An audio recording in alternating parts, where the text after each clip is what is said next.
Thank you all for joining us today. So this is actually an area that has really been one of a passion, I think, for all of us at the firm. One of the things we really try to work with our clients on when possible is planning ahead and being able to do as much ahead of time as possible. And one of the things that we came upon was this idea of life planning.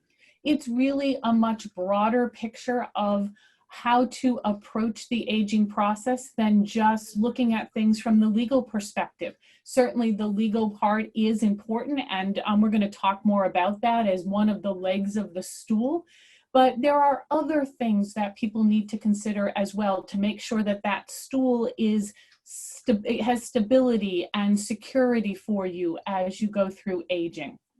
And so a couple of things to know is that a life plan can be put together at any age. And actually, we really highly recommend beginning to look at this as young as possible. But certainly it also can be put together later on in life as you age. And someone into their 70s, 80s still can look at putting together a life plan for themselves.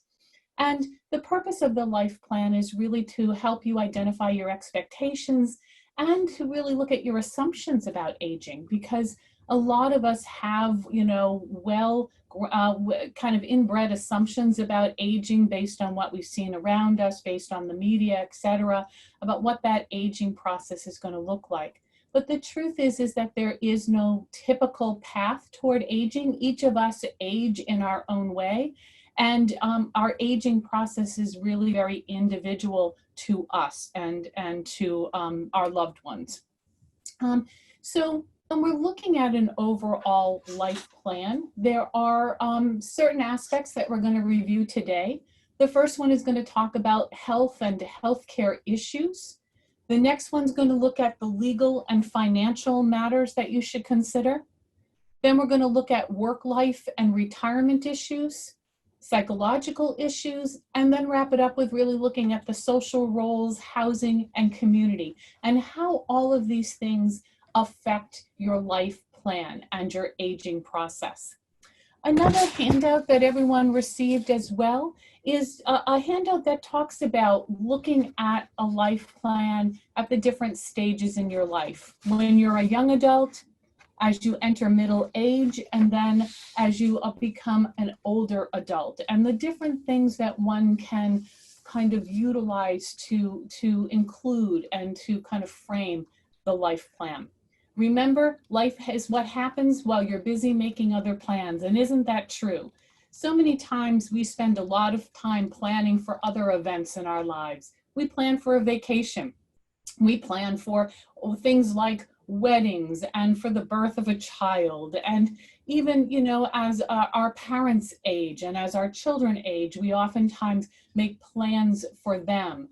But we oftentimes don't make plans for ourselves. So this life plan is really a critical way of taking a look at things in order to help really be able to plan the best life that you can for yourself.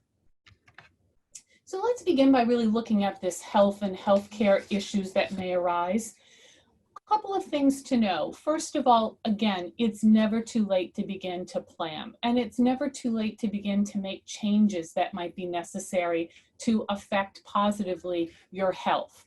So starting with things like looking at your diet and looking at your level of activity, all of those are critically important as you are trying to make the best plan for a healthy aging process for yourself. Even small steps, many of the studies have shown that even small changes in our diets and in our activity level can have a big impact on us as we begin to age.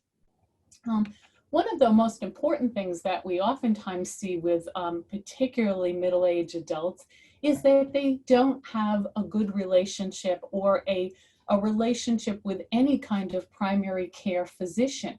It's important. Oftentimes we put our own health needs behind us and we don't look at them on a regular basis and go for things like our annual checkups, but having a relationship with a primary care physician is going to be critically important particularly as you start to go into your older years, and making sure that there is someone or a practice that knows you, knows who you are, knows your medical history, and that you begin to have a trusting relationship with a primary care provider, whether that be a physician or a nurse practitioner, but somebody who you have a strong relationship with regarding your health care. Another thing that's critical regarding healthcare is making sure that you understand your own healthcare needs. And this in many ways is that you learn how to be your own advocate when possible, ask questions about what's happening with you, understand the diagnoses that you or your partner or loved one may be dealing with, so that you can be in the best position to be able to help secure and steer your healthcare needs. And the other reason to be able to do that is because as you know the scope of your own healthcare needs, it helps you also to define your healthcare wishes. And Phil's going to talk a little bit more in a moment about the legal documents that we recommend regarding healthcare decision making. But it begins with really understanding what's important to you regarding healthcare and making sure that you're able to communicate those wishes to your providers, to your loved ones, and more critically, as Phil will talk about, to your decision makers, should you be unable to make those healthcare decisions for yourself. So understanding your healthcare desires and making sure that those are communicated are important. Also, as part of the plan is understanding your healthcare insurance. As we age, we begin to change oftentimes our insurance options. When you're employed, you're oftentimes covered by an employer's program. You want to understand what that program does cover, what it doesn't cover, what your co-pays are in certain situations. If you have limitations as to what kinds of providers you can see and when, if you need things like pre-authorization for care, really important to understand the limits and the benefits under your healthcare program. As you age, and particularly as you enter retirement years and now oftentimes switch to Medicare, it's really important to understand what Medicare provides, what it doesn't provide, and what you can do possibly to supplement the Medicare coverage for you. So when we're looking at healthcare issues, remember, it's never too late to make even small changes in terms of your own living, your diet, your activity level, understanding what your healthcare needs are as you age and as those needs change, what your diagnoses may be, ask questions when you need to, make sure that you've taken time to frame up what your wishes are regarding your healthcare and that you've communicated those. So I want to talk a little bit more about the whole health insurance part of it, because that is really critical that you understand what your health benefits are under your current insurance plans. So as I talked about, the employer-based plans, that will be with your employer and understanding what your cost structure is under that, what's covered, what's not covered, and how you access healthcare through that plan. But as you begin to age and you switch over to Medicare in particular, remember, Medicare is our federally based program. It is administered by the federal government through Social Security, and it's based on age or disability. So there are those who are under the age of 65, if they're disabled, who may be covered by Medicare. But most of us, by the time we hit the age of 65, are now eligible for Medicare benefits. Some things to know about the Medicare program. Medicare is what I like to think about as a sick insurance. And what that means is that it covers illness. It covers an event. It isn't what we typically think about with respect to our employer-based insurances, which are oftentimes more geared toward well care. Being able to see your physician or your healthcare provider for an annual checkup, let's say, is oftentimes covered under your employer-based plan, but not something that's covered under traditional Medicare. Now, there are some options under Medicare. So for instance, you can buy one of the senior care option plans. This is an enhanced Medicare plan that you pay a little extra money for. And it tends to be a little bit more like what we recognize as our employer-based plans. And that is that it has oftentimes the ability to see your healthcare providers for wellness checks. It oftentimes covers additional medications than the traditional Medicare plan does. And it may even have some additional benefits like reimbursement for things like a exercise program, that kind of thing. But you do pay extra money for that plan. The other thing to know about Medicare is that typically it only covers 80% of the cost. And so oftentimes you'll be paying 20% of any service costs that you may receive out of pocket. Sometimes people will look to buy a Medigap plan, and Medigap plans are, again, something that you purchase independently. And the goal of those Medigap plans is to help cover that additional 20% that you're covering out of pocket, or you may be paying out of pocket. And they too may have some enhanced benefits like additional medications that get covered or things like durable medical equipment. I want to mention quickly the Medicaid plan, because oftentimes people get these two terms mixed up. Medicaid is known as MassHealth here in Massachusetts, and this is the plan that's administered by the state and is for people who meet certain either income or asset eligibility limits. And so younger people can be covered under Medicaid under certain circumstances. For instance, if they have low income and low assets, or they are disabled. But older individuals can also be under Medicaid if they, again, meet those income and or asset limitations. And for our older individuals, we see two particular programs that we focus on.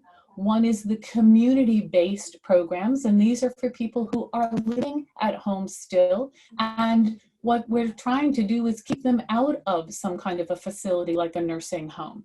And so we're looking to provide them with more services at home to be able to stay out of the nursing home setting. And the other type of Medicaid is to cover the long-term care costs associated with nursing home care, which right now in Massachusetts is running at about a $14,000 to $17,000 a month cost structure. So long-term care, nursing home care is very expensive, and the Medicaid or MassHealth system can help to pay for that for people who meet certain income and or asset eligibility requirements. So now I'm going to turn it over to Phil to talk a little bit about the legal and financial matters. Great, thank you, Kathy. So I'm going to talk first of all about the legal. These are the documents if you become incapacitated. I'm not going to talk about the will or any trust. Those are documents, obviously, that should you pass, take effect. But these are the documents I've listed that should you become incapacitated would take effect, or someone who would step into your shoes. And by the way, over half of you will at some point have to have someone step into your shoes to make decisions for you, whether they be financial, health, maybe where your living situation. Other people, hopefully you've chosen well, will make those decisions. If you don't appoint somebody, the Commonwealth of Massachusetts will make those decisions, and you may or may not be happy with those decisions, and your family may not be happy with those decisions. So the first thing is really the healthcare proxy. That person will step into the shoes and make medical decisions for you if you are unable to, or if you're unconscious in those type of situations. Along with that goes a HIPAA authorization. If you're going to give somebody the authority to make decisions on your behalf, you should really have they should have the ability to talk to your doctors to get your medical diagnosis. You can also give authorization for other family members to talk to your doctor through a HIPAA authorization, but not necessarily be the healthcare proxy. Typically, we'll name our spouse as the first healthcare proxy, and then perhaps an adult child or a trusted friend could be the next person. But it's really a personal life decision as to who you select. The next thing is really a living will. Now, living will gives indication to the court as to what you want done in terms of end-of-life treatment. Do you want extraordinary measures? Do you want to be resuscitated if you're not capable of it. There's the famous Karen Ann Quinlan case in Florida, where someone, because they didn't have a living will, she was kept on a life support system in a comatose state for, I think, 20 years.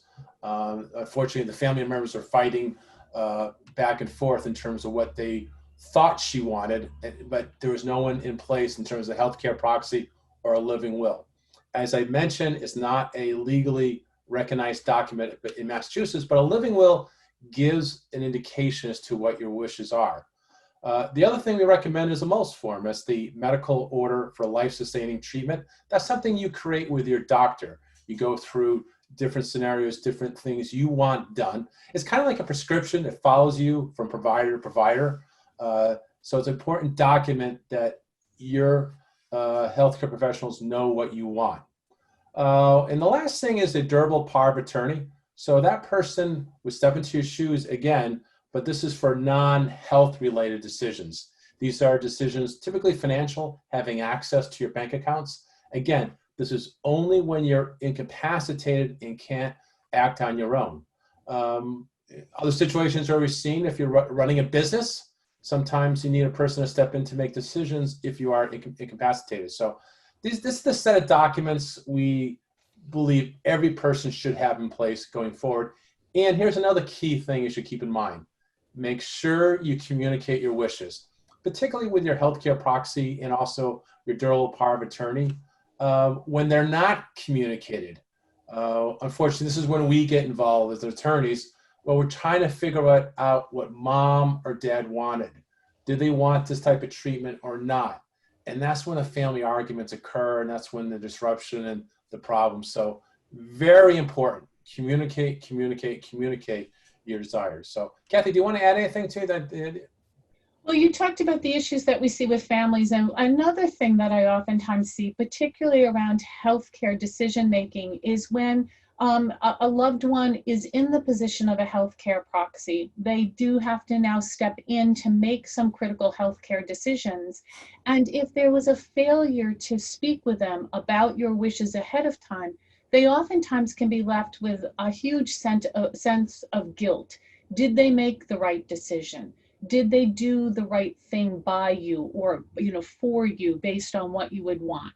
When they don't have a framework, they oftentimes don't have a strong sense that they did the right thing by you. So again, absolutely critical, as Phil said, that when you've asked people to be in these important positions for you, that you give them a framework for decision making, particularly around healthcare decisions, so that your wishes are followed. It's a way of keeping control with you, even if you end up in a situation in which you no longer have control. And the other thing, Phil, that I don't know if you're going to go into too, is the whole financial end of things and being able to make sure that from a financial standpoint that you've really looked at as part of your life plan. Mm-hmm. Have you looked at your financial house with enough scrutiny and with enough planning? Yeah, and that really affects the quality of life. You're planning, it's another key component, another leg on the stool of trying to figure out your life plan. Do you have the available funds to meet your retirement needs? Now, things have changed over the years. I mean, when Social Security was first put in effect, I think the average life expectancy was, I believe, in the early 60 years old, or between 60 and 65. It is not uncommon for people to live well into the 80s and 90s. Mm-hmm. So given that fact, do you have the resources to sustain you through that period? Now, when you are in retirement, studies have shown you will need 70 to 80% of your pre-retirement income to maintain your lifestyle. Remember, when you are on Social Security, the paycheck you receive, if you are still receiving a paycheck, if you're over, I believe, 67, the Social Security and FICA will not be taken out of your paycheck. So, you get a little bit of benefit there, but you also get a savings not in having to pay for clothes, transportation, other things that would incur expense. But you're working with a financial planner to make sure you have adequately prepared and thought ahead of time is so critical. And that's really something you should really work with a planner on that. Less than And half the people have enough savings set aside for retirement. And that really affects, if can you still age in place? Can you bring the resources in? Suppose you need a care provider. That really kind of affects everything. Also, insurance. Do you have a long-term care insurance? Is that something that makes sense? So it's something, a really conversation needs to kind of think through in terms of what your goals are. And as with everything, of course, the earlier you start with this planning, the better. But it's never too late. Even into your 70s and 80s, you certainly can still work with someone to take a look at what your finances are and what the expectation is for the next, 5, 10, 15 years, and begin to look at your plan that way. And as your family situation changes and as your health and needs change, as with everything else, again, your financial situation will change and you need to reassess it on a regular basis. And some of the things that are critically important is like the plan for the unexpected. I mean, most of us have a set retirement date that we want to, make it to, but sometimes there are factors beyond our control that will affect it. For example, if you lose a job, it may be difficult to find another one, or maybe your health gets in the way, or health of a spouse. So again, these eventualities need to be taken consideration when you look at you from your financial standpoint. Do you have enough? And there's obviously other sources, Social Security, if you have any pensions, retirement savings. These are key inputs you need to kind of evaluate. And I wish we all had a crystal ball, how long we would live. If I knew it was going to be until 85, then then you still got to map it out. But life isn't as convenient as that. And these are all the kind of the unexpecteds we need to kind of think through. So let's jump into the next one, which is the work and life retirement. There's a saying I like to always say is, fail to plan to fail. So this is really need to kind of think ahead of time, how long you're going to work and how you're going to plan for retirement. And retirement is different these days. What is retirement? Are you going to continue to work into retirement? Maybe work part-time? Are you a person that needs to work? Or can you be satisfied and engaged, which is the key thing, pursuing other activities such as charitable or, some other fun hobbies that you've had over time. But these are things that you kind of think through what kind of gets you excited and keeps you kind of engaged. Just a short story, my grandfather, he worked as a stockbroker for a number of years, retired at age 65. Unfortunately, once he retired, he made no plans at all. And I think within 3 months, he had a heart attack, and that was really changed everything for the family. So retirement is something you plan for ahead of time, years, maybe a decade before, because you need to get all the pieces in place to make sure you can make it happen. And also, this is a key point where you kind of bring in the loved ones, your spouse, obviously, but also other key participants as to laying out your plans and what does it look like. Also looking at your living situation. If you are going to age in place, is it suitably set up to handle that? One floor living, grab bars, showers that had easy entries, or is there I guess a better living situation that may work if you need additional or enhanced services. So as you look at the work and retirement, you're kind of looking at what kind of gets me excited. I call it the shower chest. When you get up, if you're laying in the shower, if you don't like what you're doing, then maybe it's something you reconsider what you're doing. So this should be a fun time, enjoyable time in life, but it does take planning. It really does take planning, and it's something that you should begin to think about if you are not already retired. You want to be thinking about it again while you're still working, beginning to grow your passions, thinking about what your hobbies and your interests are. What does the next step look like? As Phil said, does it include part-time work if you're able to continue to do that? Maybe retirement for you is to continue working, but to cut your hours back and to maybe not do 5 days a week, and maybe now to be looking to do 3 days a week or 2 days a week. Maybe you want to go to consulting. Maybe you want to leave your career behind. You do want to go ahead and retire, and now you want to jump into something else that might might fill your passions. Maybe it's volunteer work. Maybe it's getting involved in your local community in some way. But beginning we had a client that she worked in Boston for 25 years as a administrative assistant, and she was in an office for a whole career. But when she retired, she wanted to do something completely different, so she drove Uber just to kind of get outside and do something. She enjoyed meeting with people, talking with people. So this is a good way to kind of do something, a different path in life. So it's Absolutely. it was nice that the person felt confident and comfortable enough to try something completely out in left field and enjoyed the experience. Kathleen and Phil, we have a question. Sure. Can you discuss the value of a retirement home? One of the things, again, that Phil started to talk about was the idea of making sure your environment, your home, is going to meet your needs as you age. So oftentimes what happens is, we live here in the suburbs, a lot of us, in our larger homes with multiple floors and stairs, and our laundry rooms are down in our basements. And so as we age, we have to look at this differently, because multiple stairs, living in communities in which it is more difficult to get groceries, to get your medications, to be able to get and visit with friends or go to events because you have to drive everywhere. These types of things that were wonderful while you were raising your family and maybe a little bit younger now change as you get older and your needs change. And so a lot of people look at retirement communities, and retirement communities come in many different forms these days.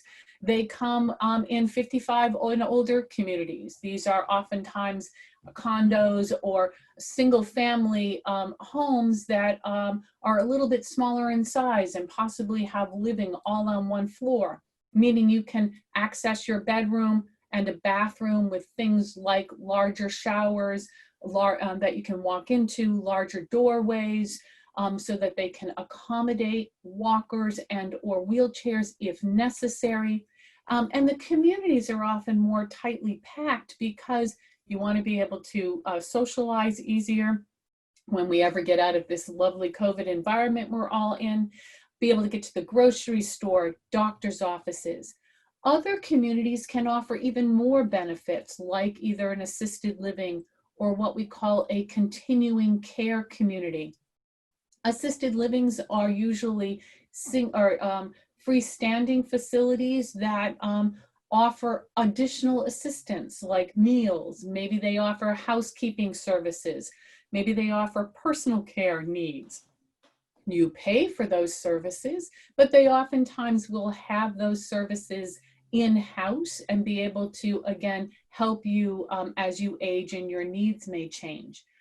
They also oftentimes have activities and transportation to things like doctor's appointments or other activities.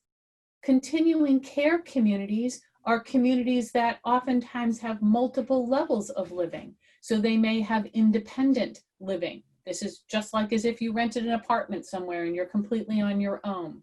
Then they may also have an assisted living portion to them, where as your needs change, you may be able to get more assistance.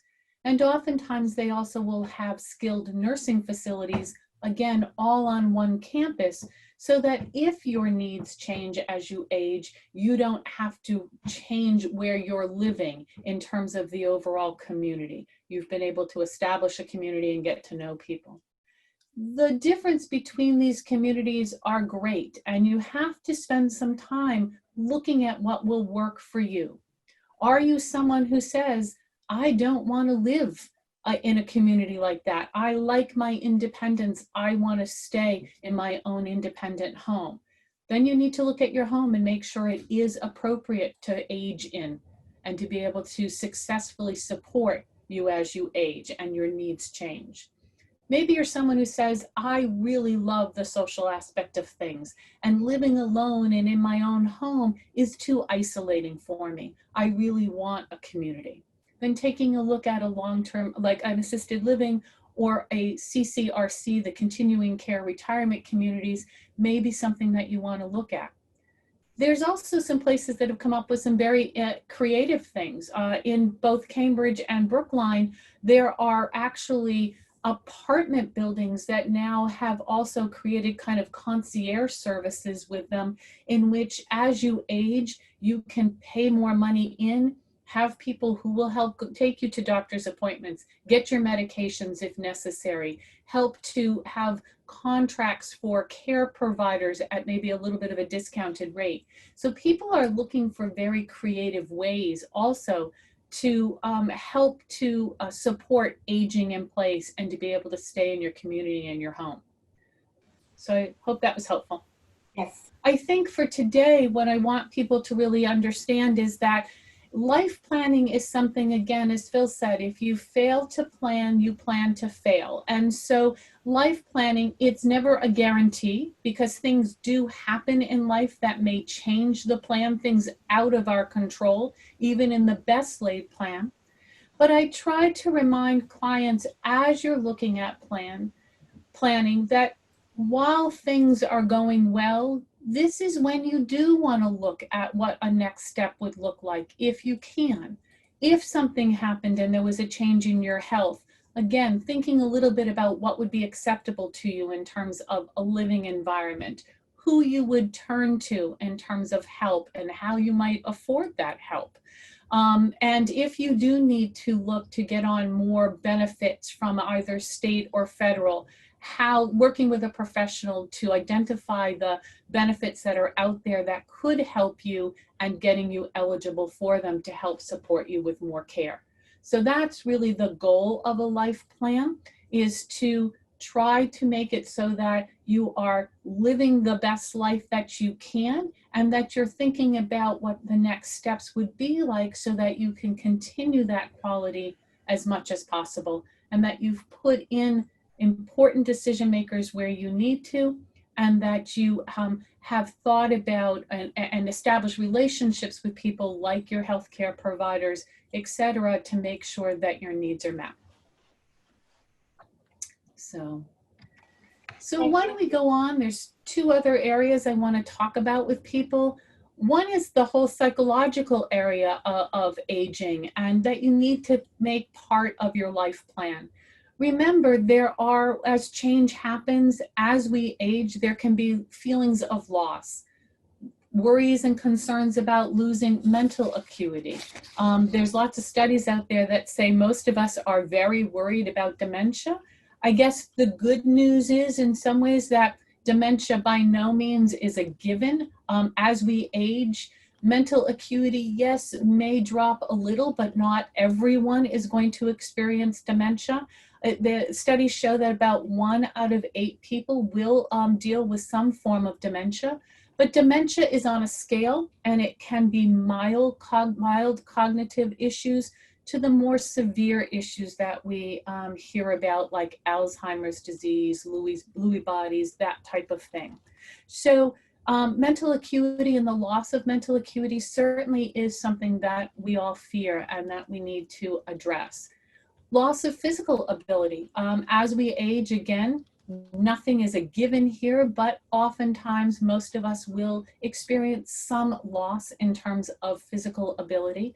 And this is where planning ahead for things like making sure the environment that you're living in meets your needs, that you're not carrying that large load of laundry down into the basement in order to get it clean, and bringing the clean clothes back up, but having things on one level where possible.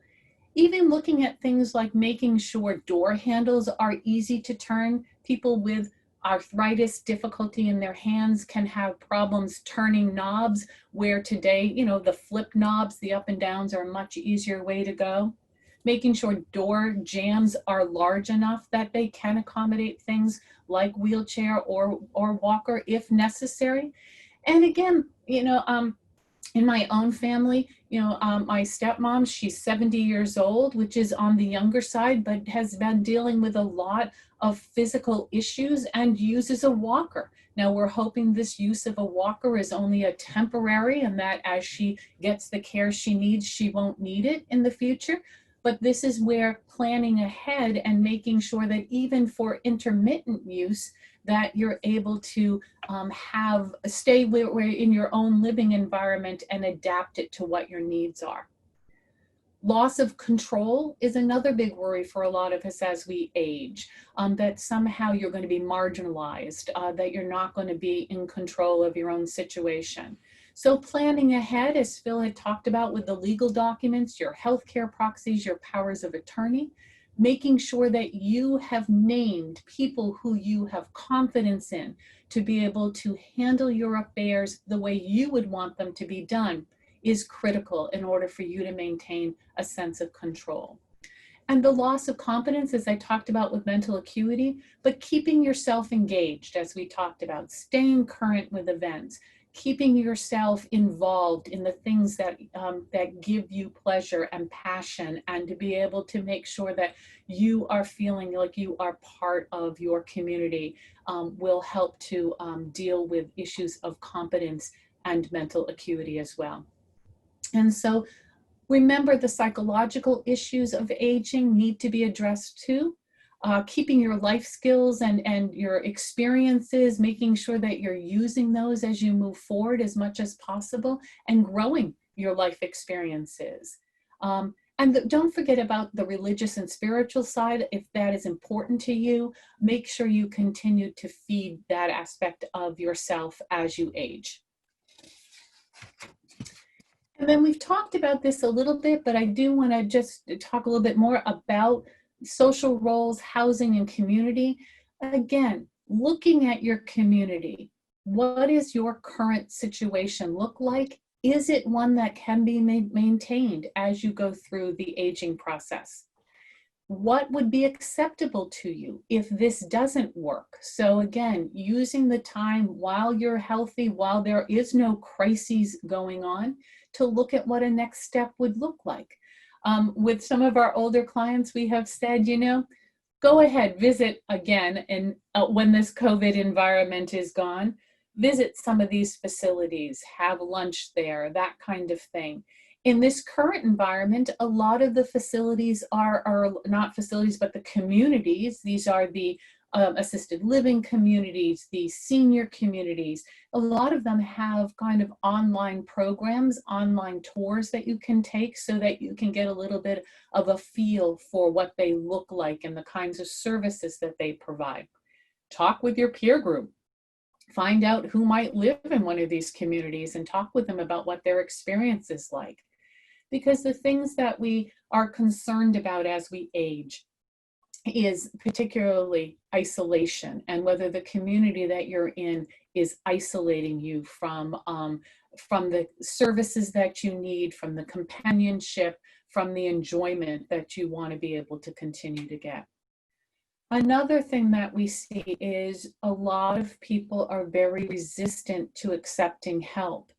And this is something that you really need to look at within yourself, because as we age and the potential for us needing more support in one way or another grows, the willingness to accept help can be a major difference between your being able to stay in your own home or in your living situation of choice and having to move to something like a nursing home setting. So being willing to accept help, being willing to understand what resources are out there and getting to know those resources before you need them is something that we really recommend to clients. All of our areas here in Massachusetts are serviced by what are called senior access points. Here in the Acton area, it's Minuteman Senior Services. In the Sudbury area, it's Bay Pass Senior Services. But all towns are serviced by these senior access points. They have a tremendous amount of services they provide, and they are quasi-state organizations whose mandate is to provide for the disabled and the seniors in the catchment area. And getting to know the types of services that they do provide before you need them is critical. Getting connected with your councils on aging in your different towns can be really helpful in terms of understanding what kinds of services are available in your town, in your area, and what kinds of resources are available to you. Looking at your living situation ahead of time, seeing if it's going to meet your needs, and then defining what's acceptable to you as you move forward is important. So this idea of reviewing your social setting, your community, your housing is a critical part of putting together a successful plan. So just as a quick recap for you in terms of a successful life plan, the things to think about, again, go back to adopting and maintaining those healthy habits and positive lifestyles, understanding your health needs, making sure you set up and have established a plan with a provider of your choice, and that provider gets to know you and gets to know what your needs are, so you have somebody who you can feel you can work with as you plan. Making sure that you put in place your decision makers and that they know what your desires are should you be unable to express them yourself, and they have to step into those important roles of healthcare proxy or power of attorney. Work hard to maintain your own intellectual stimulation, your involvement in your community, in your work, in your passions, your hobbies. If you don't have them, take this time to develop them for yourself.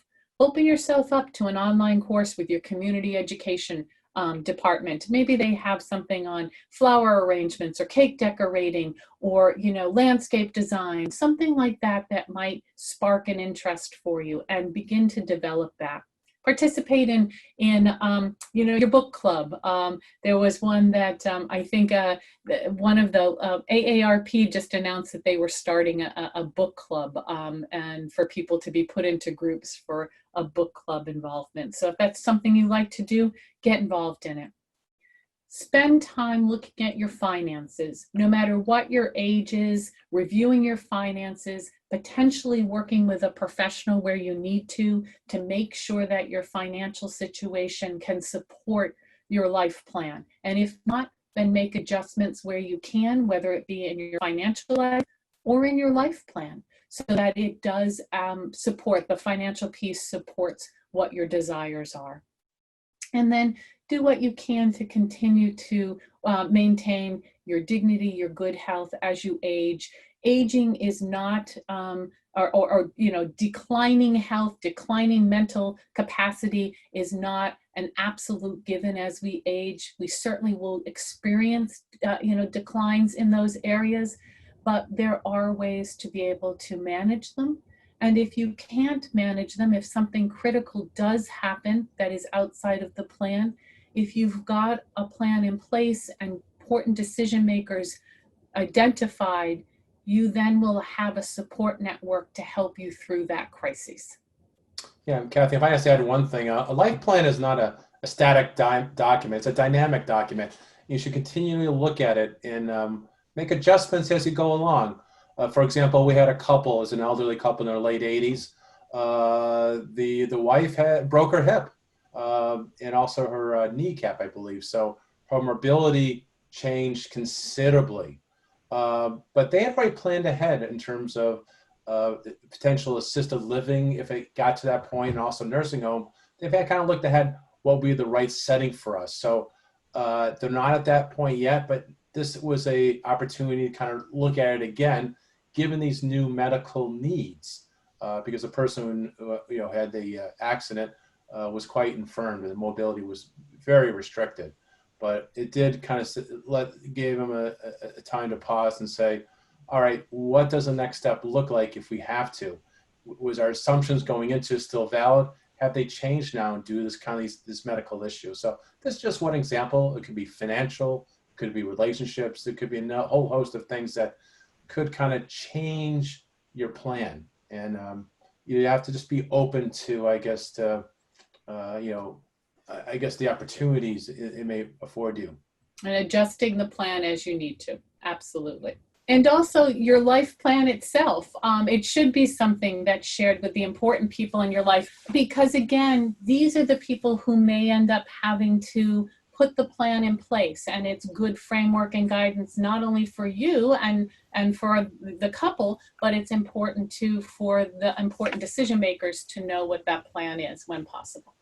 There is a wonderful resource out there for people to know, and again, this is usually through those aging corporations that I talked about. They're called Shine counselors, SHINE, and they are free of charge, and what they will do is sit down with you, go through what your current medical needs are and what the insurance choices are out there, and they are wonderful in terms of explaining Medicare, Medicaid, and the different options that you may have for programs. So remember, as a resource, Shine counselors.